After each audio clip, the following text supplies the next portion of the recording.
नमस्कार दोस्तों।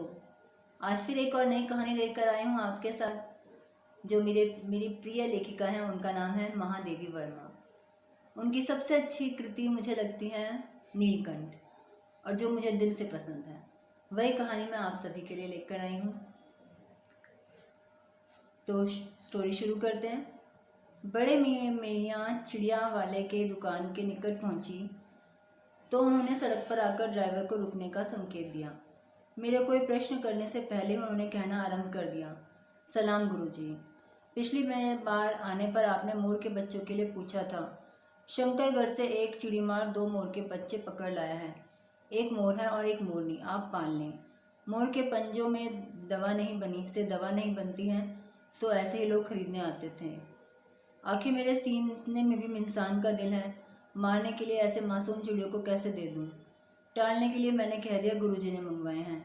वैसे ये कमबख्त रोजगार ही खराब है, बस पकड़ो पकड़ो मारो मारो। बड़े मियाँ की भाषण की तूफान मिल के लिए कोई निश्चित स्टेशन तो है नहीं। सुनने वाला थक कर जहाँ रोक देता है वही स्टेशन मान लिया जाता है।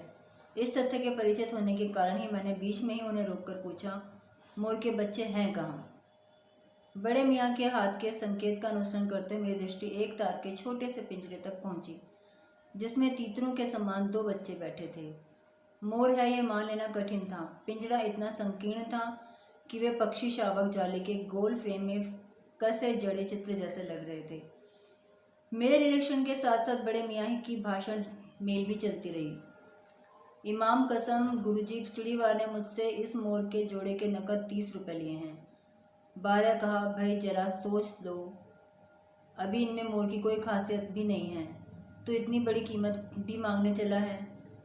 पर वह मुझे सुनने वाला कहाँ है? आपका ख्याल करके अगला पिछला कर देना ही पड़ा। अब आप जो मुनासिब समझें। अस्तु 30 चिड़ी मार के नाम के और 5 बड़े मियाँ के मान के देकर जब मैंने वह छोटा पिंजरा कार में रखा, तब मानो वह जाली के चौखट का चित्र सजीव हो गया। दोनों पक्षी शावक के छटपटाने से लगता था मानो पिंजरा ही सजीव और उड़ने योग्य हो गया है। घर पहुंचते पर सब कहने लगे, तीतर है, मोर कहाँ? ठग के आ गया अब तो। कदाचित अनेक बार ठगे जाने के कारण ही ठगे जाने की बात मेरे चिढ़ जाने की दुर्बलता बन जाती है। अप्रसन्न होकर मैंने कहा, मोर के क्या सुरखाब पर के पर लगे हैं तो पक्षी ही, और तीतर बटेर क्या लंबे पूंछ न होने के कारण उपेक्षा योग्य पक्षी है? चिढ़ा दिए जाने के कारण संभवतः उन दोनों पक्षियों के प्रति मेरे व्यवहार और यत्न में कुछ विशेषता आ गई। पहले आपने पढ़ने लिखने के कमरे में उनका पिंजरा रखकर उसका दरवाज़ा खोला, फिर 2 कटोरों में सत्तू की छोटी छोटी गोलियां और पानी रखा। वे दोनों चूहेदानी जैसे पिंजरे से निकलकर कमरे में मानो खो गए। कभी मेज के नीचे घुस गए, कभी अलमारी के पीछे। अंत में इस लुका छुपी में थक कर उन्होंने मेरी रद्दी कागजों की टोकरी को अपने नए बसेरे का गौरव प्रदान किया। 2-4 दिन में वे इस प्रकार दिन भर उधर उधर गुप्त निवास करते और रात में रद्दी की कोठरी में प्रकट होते रहते।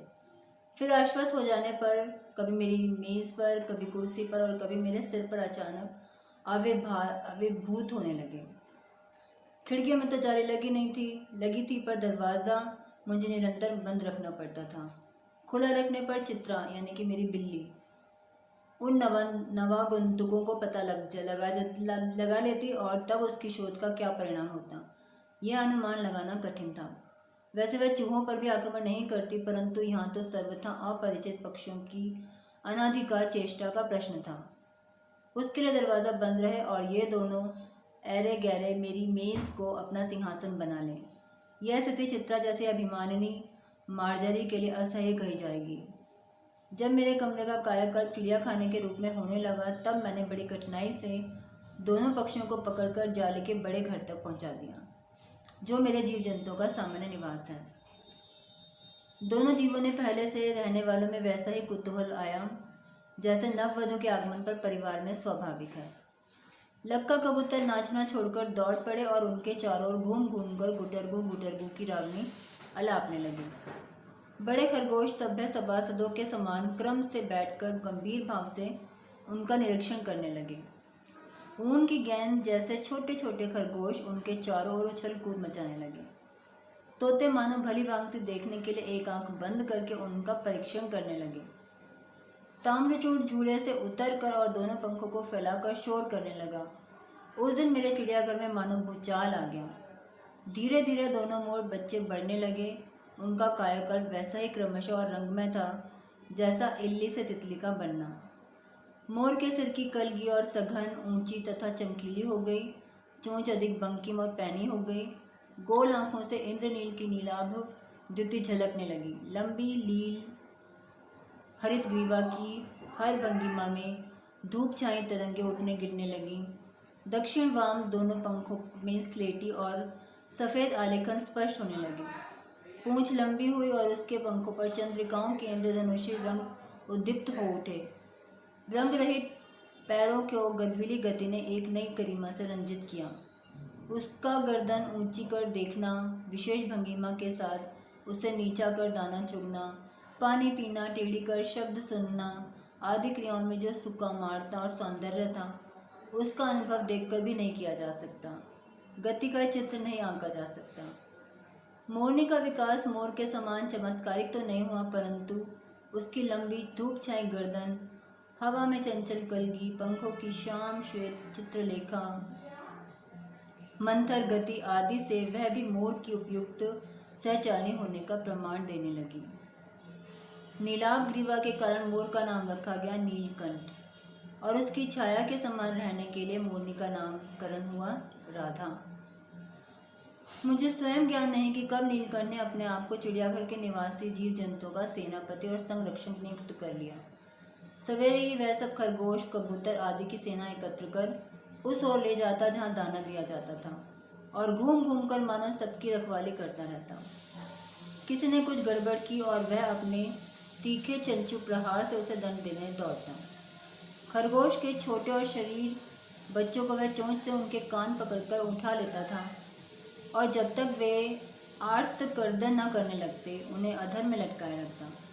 कभी कभी उसकी पैनी चोंच से खरगोशों के बच्चों का कर्णवेद संस्कार भी हो जाता, पर वे फिर कभी उसे क्रोधित होने का अवसर नहीं देते थे। उसके दंड विधान के समान उन जीव जंतुओं के प्रति उसका प्रेम भी असाधारण था। प्राय वह मिट्टी में पंख फैलाकर बैठ जाता और वे सब उसकी लंबी पूंछ और सघन पंखों में छुआ-छू का खेल खेलते रहते थे। एक दिन उसके स्नेह का हमें ऐसा प्रमाण मिला कि हम विस्मित हो गए।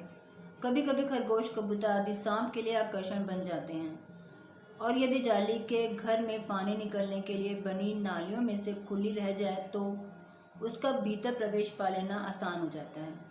ऐसी ही किसी स्थिति में एक सांप जाली के भीतर आ पहुंचा। सब जीव जंतु भागकर इधर-उधर छिप गए, लेकिन एक शिशु खरगोश सांप की पकड़ में आ गया। निगलने के प्रयास में सांप ने उसका आधा पिछला शरीर तो मुंह में दबा लिया, शेष आधा जो बाहर था उससे चीं-चीं का स्वर भी इतना तीव्र नहीं निकल सकता था कि किसी को स्पष्ट सुनाई दे सके। नीलकंठ दूर ऊपर झूले में सो रहा था। उसी के चौकन्ने कानों ने उस मंद स्वर की व्यथा पहचानी और वह पूछ पंख समेट कर सर्र से एक झपट्टे में नीचे आ गया। संभवतः अपनी सहज चेतना से ही उसने समझ लिया होगा कि सांप के फन पर चोंच मारने से खरगोश भी घायल हो सकता है। उसने सांप को फन के पास पंजों से दबाया और फिर चोंच से इतनी प्रहार किए कि वह अधमरा हो गया। पकड़ ढीली पड़ते खरगोश का बच्चा मुंह से निकल गया, परंतु निश्चेत सा वहीं पड़ा रहा। राधा ने सहायता देने की आवश्यकता नहीं समझी, परंतु अपनी मंद केका से किसी असामान्य घटना की सूचना सब ओर प्रसारित कर दी। माली पहुंचा, फिर हम सब पहुंचे। नीलकंठ जब सांप के 2 खंड कर चुका था तब उस शिशु खरगोश के पास गया और रात भर उसे पंखों के नीचे उष्णता देता रहा। कार्तिकेय ने अपने युद्ध वाहन के लिए मयूर को क्यों चुना होगा, यह उस पक्षी का रूप और स्वभाव देखकर समझ में आ जाता है। मयूर कला प्रिय वीर पक्षी है, हिंसक मात्र नहीं। इसी से उसे बाज, चील आदि की श्रेणी में नहीं रखा जा सकता, जिनका जीवन ही कुकर्म है। नीलकंठ में उसकी जातिगत विशेषताएं तो थी ही, उनका मानवीकरण भी हो गया था। मेघों की सांवली छाया में अपने इंद्रधनुष के गुच्छे जैसे पंखों को मंडलाहार बनाकर जब वह नाचता था तब उस नृत्य में एक सहजता, लय, ताल रहता था। आगे पीछे दाहिने बाएं क्रम से घूम घूम कर वह किसी अलक्ष्य सम पर ठहर जाता था। राधा नीलकंठ के समान नहीं नाच सकती थी, परंतु उसकी गति में भी छंद रहता था। वह नित्य मग्न नीलकंठ के दाहिनी ओर के पंख को छूती हुई बाईं ओर से निकल जाया करती थी। नीलकंठ ने कैसे समझ लिया कि उसका नृत्य मुझे बहुत भाता है, यह तो नहीं बताया जा सकता, परंतु अचानक एक दिन वह मेरे जाली घर के पास पहुंचते ही अपने झूले से उतरकर नीचे आ गया और पंखों का सतरंगी मंडलाकार छाता तानकर नृत्य की भंगिमा में खड़ा हो गया। तब से वह नृत्य भंगिमा नृत्य का क्रम बन गया। प्राय मेरे साथ कोई न कोई विदेशी अतिथि भी पहुंच जाते थे और नीलकंठ की मुद्रा को अपने प्रति सम्मान सूचक समझकर विस्मयाभिभूत हो जाते थे। विदेशी महिलाएं ने उसे परफेक्ट जेंटलमैन की उपाधि दी। जिस नुकीली पैनी चोंच से वह भयंकर विषधर को खंड खंड कर सकता था, उसी से मेरी हथेली पर रखे हुए भुने हुए चने इतनी कोमलता से हौले हौले उठाकर खाता था कि हंसी भी आ जाती थी और विस्मय भी होता था। फलों के वृक्षों से अधिक उसे पुष्प और पल्लवित वृक्ष भाते थे। वसंत में जब आम के वृक्ष सुनहली मंजरियों से लद जाते थे, अशोक नए लाल पल्लवों से ढक जाता था, तब वह जालीघर में वह इतना अस्थिर हो जाता था कि उसे बाहर छोड़ देना पड़ता था। पर जब तक राधा को भी मुक्त न किया जाए, वह दरवाजे के बाहर ही उपालब्ध मुद्रा में खड़ी रहती थी। मंजरियों के बीच उसकी नीलाभ झलक संध्या की छाया से सुनहले सरोवर में नीले कमल दलों का भ्रम उत्पन्न कर देती थी। हवा से तरंगित अशोक के रक्तिमाभ पत्तों में वह मूंगे के फलक पर मरकत से बना चित्र जान पड़ता था। नीलकंठ और राधा की सबसे प्रिय ऋतु थी वर्षा। मेघों के उमड़ आने से पहले ही ये हवा में इसकी सजल आहट पा लेते थे और तब उनकी मंद केका की गूंजने की तीव्र से तीव्रतर होती हुई मानो बूंदों के उतरने के लिए सोपान पंक्ति बनने लगाती थी। मेघ के गर्जन के ताल पर ही उसके तन में नृत्य का आरंभ होता था और फिर मेघ जितना अधिक गरजता, बिजली जितनी अधिक चमकती, बूंदों की रिमझिम जितनी तीव्र होती जाती, नीलकंठ के नृत्य का वेग भी उतना ही अधिक बढ़ता जाता था और उसकी केका का स्वर उतना ही मंद से मंतर होता जाता था। वर्षा के थम जाने पर वह दाहिने पंजे पर दाहिनी पंख और बाएं पंजे पर बाइना पंख फैलाकर सुखाता। कभी कभी वे दोनों एक दूसरे के पंखों से टपकने वाले बूंदों को चोंच से पी पी कर पंखों का गीलापन दूर करते रहते। एक दिन मुझे किसी कार्य से नखास कोने से निकलना पड़ा और बड़े मियाँ ने पहले के समान कार को रोककर इस बार किसी पिंजड़े की ओर नहीं देखोगी यह संकल्प करके मैंने बड़े मियाँ की विरल दाढ़ी और सफ़ेद डोरे से कान से बंधी ऐनक को ही अपने ध्यान का केंद्र बनाया। पर बड़े मियाँ के पैरों के पास जो मोरनी पड़ी थी उसे अनदेखा करना कठिन था।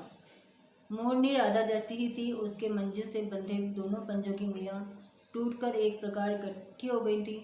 वह खड़ी भी नहीं हो पा रही थी। बड़े मियाँ की भाषा मेल रेन फिल दौड़ने लगी। देखे गुरुजी, कमबख्त चिड़ी मारने बेचारे का क्या हाल किया है। ऐसे कभी चिड़िया पकड़ी जाती है। आप ना होती तो मैं उसी के सिर पर पटक देता। आपसे भी अधमरी मोरनी ले जाने को कैसे कहूँ। सारांश यह है एक सारी बातों का कि 7 रुपये देकर मैं उसे अगली सीट पर रखवाकर घर ले आई और एक बार फिर मेरे पढ़ने लिखने का कमरा अस्पताल बन गया। पंजों की मरहम पट्टी और देखभाल करने पर वह महीने भर में अच्छी हो गई। उंगलियां वैसी ही टेढ़ी मेढ़ी रहीं, परंतु वह ठूठ जैसे पंजों पर डगमगाती हुई चलने लगी। तब उसे जाली घर में पहुंचाया गया और नाम रखा गया कुब्जा। कुब्जा नाम के अनुरूप स्वभाव से वह कुब्जा ही प्रमाणित हुई। अब तक नीलकंठ और राधा साथ साथ रहते थे, पर जब कुब्जा के आते देखने से ही मारने दौड़ती थी। चोंच से मार मारकर उसने राधा की कलगी नोच डाली, पंख नोच डाले। कठिनाई यह थी कि नीलकंठ उससे दूर भागता था और वह उसके साथ रहना नहीं चाहता था। न किसी जीव जंतु से उसकी मित्रता थी, न वह किसी को नीलकंठ के समीप आने देना चाहती थी। इसी बीच राधा ने 2 अंडे दिए जिनको वह पंखों में छिपाए बैठी रहती थी। पता चलते ही कुब्जा ने चोंच मार मार कर राधा को ढकेल दिया और फिर अंडे फोड़कर ठूठ जैसे पैरों से सब और छितरा दिए। हमने उसे अलग बंद किया तो उसने दाना पानी छोड़ दिया और जाले पर सिर पटक पटक कर घायल कर लिया। इस कलह कोलाहल से और उससे भी अधिक राधा की दूरी से बेचारे नीलकंठ की प्रसन्नता का अंत हो गया। कई बार वह जाले के घर से निकल भागा। एक बार कई दिन बाद भूखा प्यासा आम की शाखाओं में छिपा बैठा रहा, जहाँ से बहुत पुचकार कर मैंने उसको उठाया। एक बार मेरी खिड़की के शेड में छिपा रहा। मेरे दाना देने पर वह सदा के समान अब भी पंखों को फैलाकर खड़ा हो जाता था, पर उसकी चाल में थकावट और आंखों में एक शून्यता रहती थी।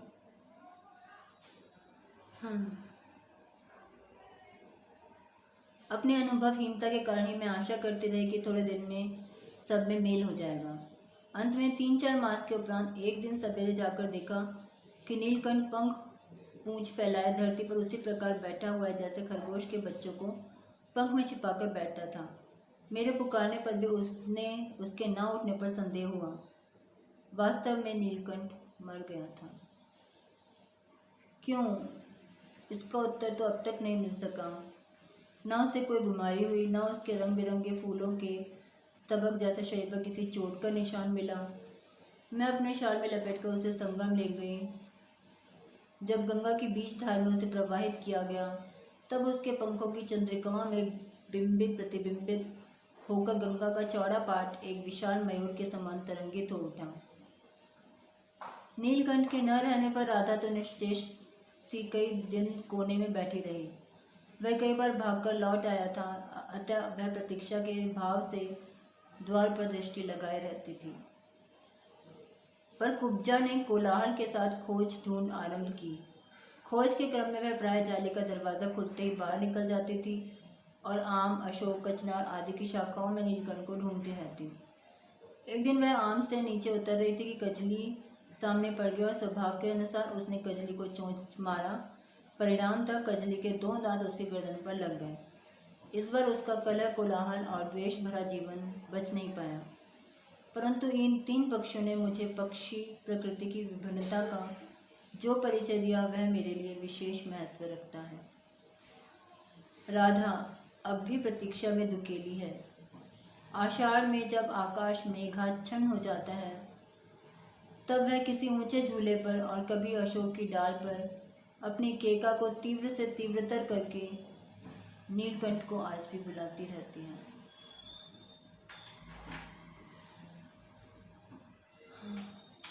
कैसी लगी आपको ये कहानी? मेरी बहुत पसंदीदा कहानी है ये। अब इसको बार बार सुनने का बहुत आनंद आएगा।